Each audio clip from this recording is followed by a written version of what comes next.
Miss Miracle Christmas, Chronicles, The Christmas Wish Factory, Episode 1, Scene 1. St. Hope Memorial Hospital had never been known for its Christmas cheer. Its fluorescent corridors seemed allergic to warmth, much like the overworked staff who hurried through them. Yet somehow they seemed to form a halo around Margaret Ms. Miracle Wilson's silver hair. At 65, Margaret walked with purpose as she made her way down the hospital corridor, dressed in a rich burgundy coat, pulling a glowing red cart that hummed with quiet purpose. Nurse Chen noticed her first. There was something about the woman's silver hair catching the light, something about her knowing smile that made you pause despite the day's demands. "I'm Miss Miracle," she said simply, "and I'm here to open a very special factory." "Hi, Ms. Miracle," replied Nurse Chen, her eyes heavy with fatigue, her tone carrying the warmth of newfound belief. A confused administrator scrolls through a computer. "Ma'am, you can't just—" "I've been expected," Ms. Miracle replied calmly, with the certainty that comes from decades of experience. "Check your records." The administrator frowned. "This approval was entered months ago, but that's impossible," Miss Miracle smiled. "Nothing impossible about paperwork, dear.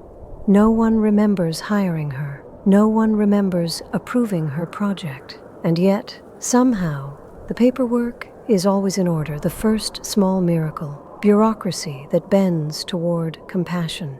Wishes don't need magic. They need witnesses. They are like seeds. They need the right soil and the right season to grow." As her cartwheels echoed down the hallway, something unseen began to stir: curiosity, wonder, and the faint promise of hope. Later that evening, after visiting hours, when the hospital settled into its nighttime rhythm, Ms. Miracle and a few staff members worked their magic, transforming the nursing station and its environment, which had once been lifeless, into a sparkling space with twinkling lights and decorations. The following morning, Margaret arrived at the hospital early. "Good morning, Nurse Chen," she called out, her voice the sound of warmth poured into cold air. "How are our warriors doing today?" Chen's smile dimmed slightly. "Tommy's fever spiked again overnight, and Mrs. Abernathy's refusing her medication. Says there's no point at her age." Ms. Miracle's eyes softened. "Then," she said gently, "we have our work cut out for us today, don't we?" The teenager's ward was silent, not peaceful, but resigned. These young souls had learned that excitement too often led to disappointment. Ms. Miracle moved among them, kneeling beside each bed. "Are you Santa's helper?" one small voice asked.